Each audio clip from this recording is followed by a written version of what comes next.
It is Christmas night, 1467, but the snow in Baia, a town in modern-day Romania, is not white. It is black with ash and red with the blood of kings.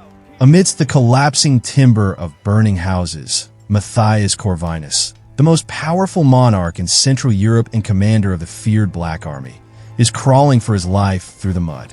He is not leading a glorious charge. He is being carried on a stretcher, bleeding profusely from 3 arrow wounds in his back, his breath misting in the freezing air as panic overtakes his royal guard. The city around him has become a furnace, the narrow streets choked with the charred bodies of knights who burned inside their armor before they could even draw their swords. The man hunting him is not a foreign invader, but his own vassal, a man who set his own city ablaze just to ensure his enemy would not leave it alive. History remembers Stephen the Great as a saint, a defender of the cross, but the survivors of that Christmas massacre saw something else entirely. They saw a tactical psychopath who understood that when you are a small wolf cornered by a lion, you do not fight with honor. You tear out the throat. Before we descend into this saga of fire, betrayal, and survival, if you enjoy uncovering the raw, unfiltered reality of the past, please subscribe to the channel and join our community. Leave a comment below telling us where you're watching from. It is fascinating to see how these ancient stories resonate across the globe today. Matthias Corvinus had crossed the Carpathians weeks earlier with 40,000 mercenaries, expecting a quick submission from Moldavia, but instead, he walked into a nightmare.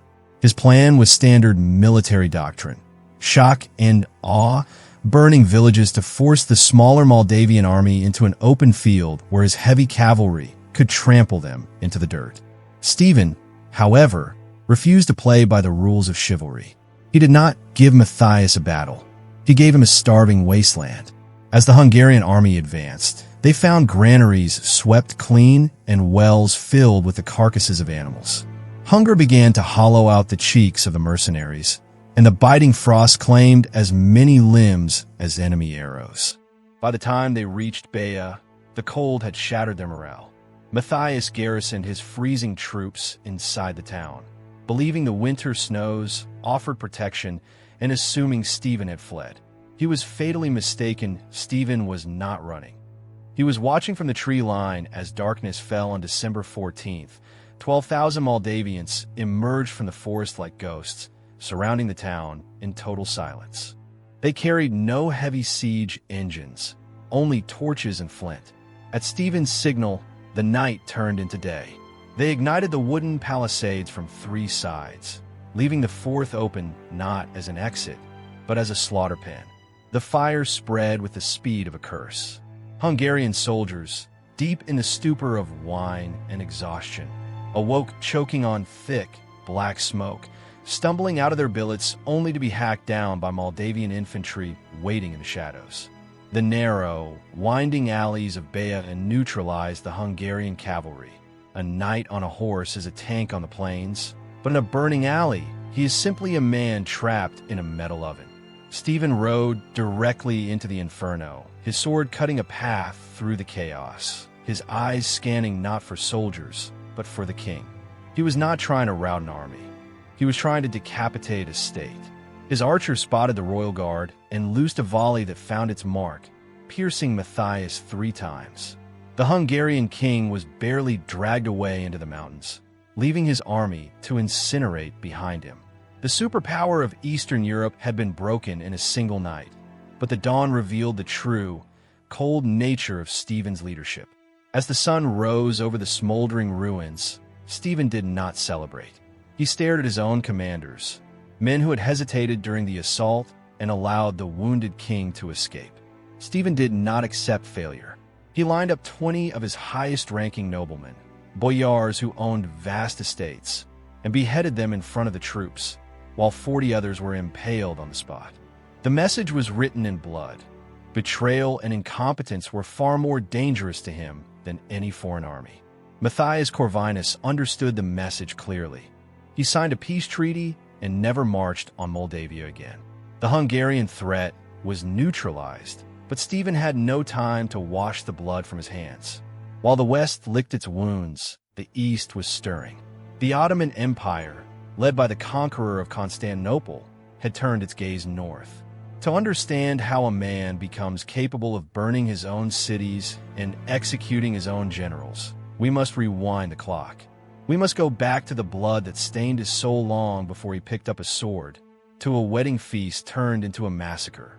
The year is 1451, an autumn night in October at the village of Ryuzny. Stephen is just a teenager, the son of the ruling Prince Bogdan II. The hall is filled with the sound of lutes and laughter, wine flowing freely as the guards lower their spears. In the brutal game of Balkan politics, a lower guard is an invitation to death. As the festivities reach a crescendo, the doors burst open with a violence that shatters the music. Petru Aaron, Stephen's own uncle, storms the hall with a band of mercenaries. He has not come to toast the groom. He has come to steal the crown. Before the royal guard can react, the banquet becomes a slaughterhouse. Young Stephen watches in horror as his father is cut down amidst overturned tables and spilled wine, beheaded right there on the floor. In the ensuing panic, Stephen manages to slip into the darkness of the forest. That night, he lost his father, his crown, and his innocence, becoming a fugitive hunted by his uncle's assassins who sought to snuff out the last legitimate heir. He fled south, crossing the jagged peaks into Transylvania and then Wallachia, disappearing into the cold wilderness of exile. It was here that destiny played a cruel joke. Stephen found refuge with another noble orphan, a young man carrying a similar burden of trauma and rage. His name was Vlad Dracula. History often paints them as enemies, but in those early, desperate years, they were blood brothers bound by a shared nightmare. Both were sons of murdered fathers. Both saw their thrones stolen by usurpers backed by foreign powers. They analyzed the mistakes of their predecessors. Bogdan had trusted his family and died for it. Vlad's father had trusted the nobility and was buried alive. The lesson was etched into their minds. Trust no one. Strike first. Mercy is a luxury for the dead. Vlad, older and hardened by his time as a hostage in the Ottoman court, was the fire, volatile and terrifying. Stephen was the ice, calculating, observant, and patient. While Vlad dreamed of impaling his enemies to create a landscape of fear, Stephen understood that fear required structure. You needed a fortress that could not be breached from the inside. By 1457, the waiting was over. Vlad had reclaimed the throne of Wallachia, becoming the Impaler. He did not forget his cousin. He gave Stephen 6,000 experienced soldiers and pointed him north toward Moldavia. It was time to settle the debt. Stephen marched back into his homeland, no longer a frightened boy, but a warlord. He met his uncle, the usurper Petru Aaron, on the battlefield of Dalgesti. This was not a skirmish, it was an execution. Stephen's forces shattered the usurper's army, and although Aaron managed to flee to Poland, beginning a decades-long manhunt, the victory was absolute. At the age of 24, Stephen was anointed Prince of Moldavia in a field under the open sky, surrounded by the men who had bled for him. It was a coronation of iron, not gold. But as the crown was placed on his head, Stephen looked out at the faces of the Moldavian Boyars, the nobility who had bowed to his father, then to his uncle, and now to him. He saw the same men who had watched his father die at the wedding feast. He knew their loyalty was as thin as the morning mist. Defeating his uncle was the easy part. The real war was against the enemy within. The Boyars believed they had crowned a puppet, a temporary manager in the revolving door of Moldavia politics. They were wrong. They had crowned a man who had spent 6 years planning exactly how to dismantle their power, bone by bone. Stephen sat on a throne that was essentially a powder keg. If a prince tried to tax the nobles or limit their influence, he usually ended up poisoned or exiled. His cousin Vlad solved this by inviting nobles to a feast and impaling them all. Effective, but unstable. Stephen chose a path that was more surgical. He launched a systematic purge, seizing the estates of any boyar who showed a flicker of disloyalty. Executions were frequent, but they were always followed by a redistribution of wealth. He took land from the old, entrenched families, and gave it to a new class of men he called the Vitae, or the Braves. These were lesser nobles, free peasants, and soldiers who had distinguished themselves in battle. Stephen offered them a simple deal: fight for me, bleed for me, and I will give you land and a voice. For the first time, a Moldavian peasant had a direct line of loyalty to the prince, bypassing the local lords entirely. This was a revolution. He built a standing army that answered only to him. When he called the banners, 40,000 men would answer, not because their lord forced them, but because their prince had given them a stake in the country.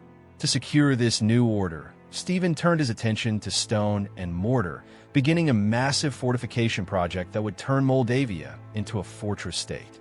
The crown jewel was the citadel of Suceava. He thickened the walls to withstand gunpowder artillery, deepened the moats, and built sophisticated firing platforms.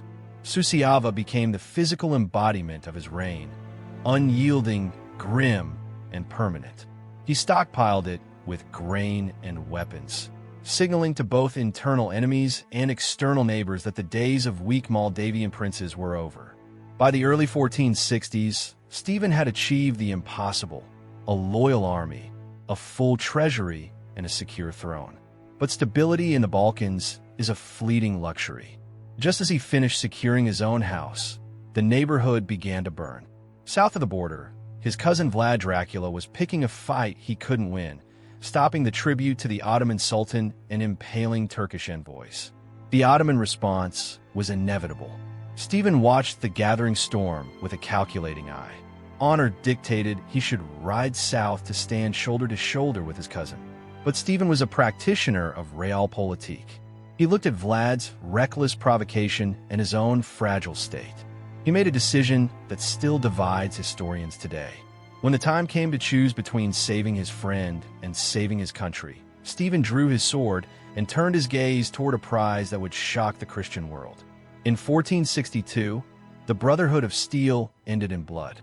The focal point was the fortress of Chilia, the economic lung of the region that controlled trade at the mouth of the Danube. Stephen knew that if he wanted Moldavia to survive, he needed that fortress. He could not let it fall to the Ottomans, nor leave it with a doomed cousin. While the Ottoman Sultan Mehmed II led a massive army into Wallachia to crush Vlad, Stephen marched his army to Chilia, not to help Vlad, but to take it from him. It was a cold, calculated betrayal. While Vlad was fighting for his life, Stephen was besieging his garrisons, effectively opening a second front against his ally. During the siege, Stephen was shot in the ankle, a wound that would never fully heal, a constant physical reminder of his choice. But the surgeon knew what he was doing. After 8 days of bombardment, Chilia surrendered. Stephen had secured Moldavia's economy and closed the Danube Delta to the Ottoman navy.